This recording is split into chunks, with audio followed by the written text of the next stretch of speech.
Hello friends, we have a PPT here on the Knowledge Society written by Dr. APJ Abdul Kalam. This is one of the two prose lessons for semester 1 General English under Adikavi Nannaya University. This PPT is prepared to help the students understand various issues discussed in Kalam's lesson. The following learning outcomes are broadly projected. To be able to understand Kalam's dreams about India, to be able to identify the factors for a knowledge society, to be able to know the requirements for growing into a developed country.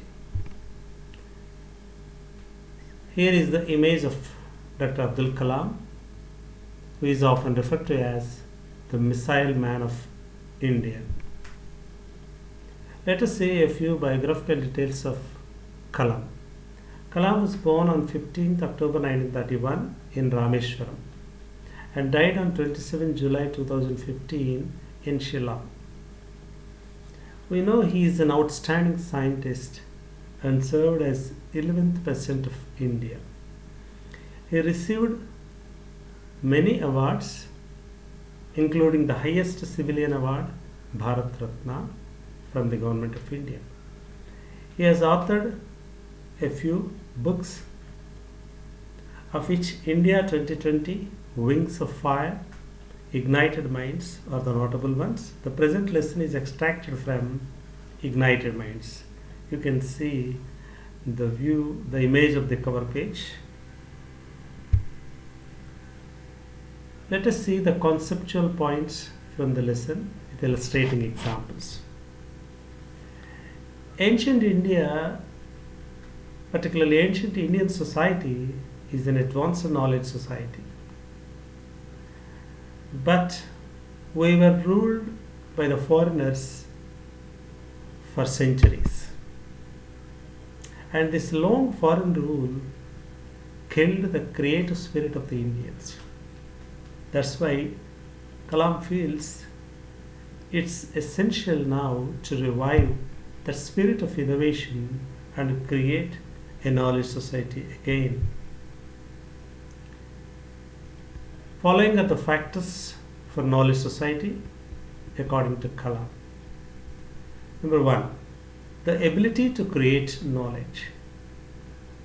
Number 2, the ability to maintain knowledge infra.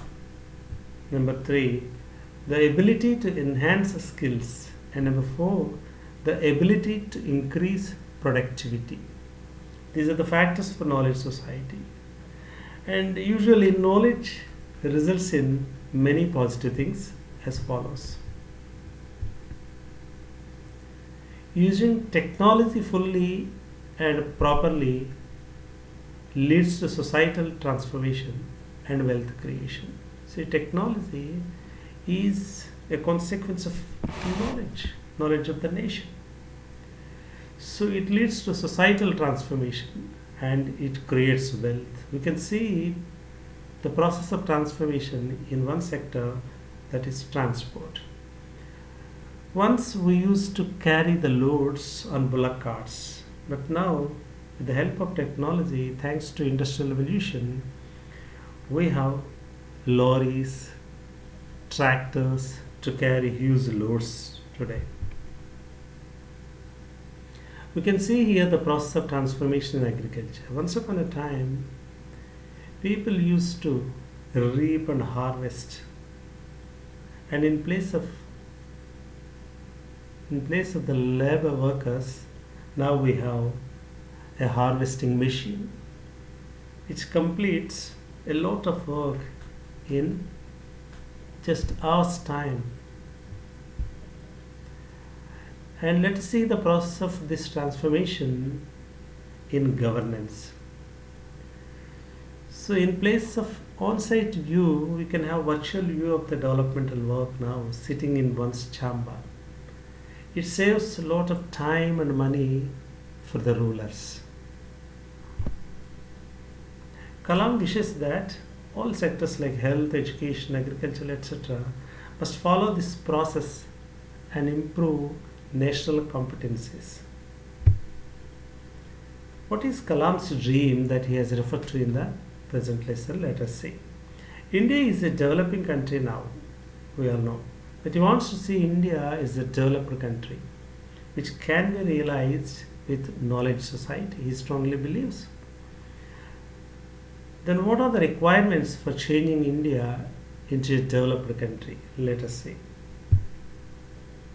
Number one, suitable policies by rulers. Rulers make policies. Whether the policy is suitable or not, it is for us to decide. It is the future course of action will decide. An example, demonetization. I don't say demonetization is a suitable policy or unsuitable policy. It's left to the students for discussion. Is demonetization a suitable one? Second one is suitable procedures by officials.